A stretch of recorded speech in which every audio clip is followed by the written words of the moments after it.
এটা হচ্ছে আমার লেবু গাছ। মাশাআল্লাহ অনেক লেবু খেয়েছি এবছর। আরও বেশ কিছু লেবু এখনও গাছে রয়েছে। তো গাছের মধ্যে আমি কিছু সার দিব।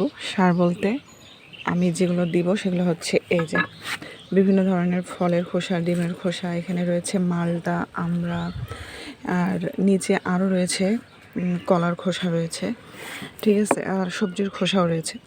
তো এগুলো আমি লেবু গাছের গোড়ায় দিয়ে দেবো। আমি কিন্তু মাঝে মাঝে এভাবে দিই, কখনো এগুলোকে পানি দিয়ে পচিয়ে তারপরে দিই, আবার কখনো এমনি সরাসরি দিয়ে দিই গাছের গোড়া থেকে। এই গাছের গোড়া থেকে বেশ অনেকখানি দূরত্ব বজায় রেখে এই খোসাগুলো আমি গাছের গোড়ায় দিয়ে দেবো। এভাবে একটু মাটি আলগা করে নিয়ে তারপরে এগুলোকে আমি এখানে দিয়ে দেব।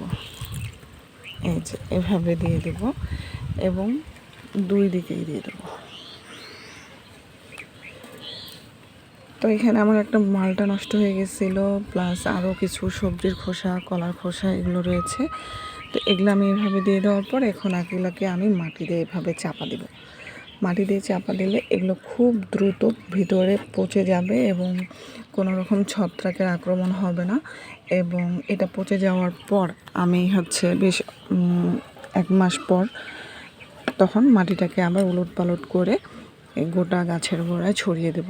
তাহলে হবে কি যে সবজির খোসা যে পচে জৈব সার তৈরি হলো সেটা হচ্ছে গাছের প্রত্যেকটা অংশে ছড়িয়ে পড়বে, শেকড়ের মাধ্যমে গাছের পাতা ও কাণ্ডের মধ্যে পৌঁছে যাবে। এতে ফল ও ফুল দিতে অনেক সাহায্য করবে।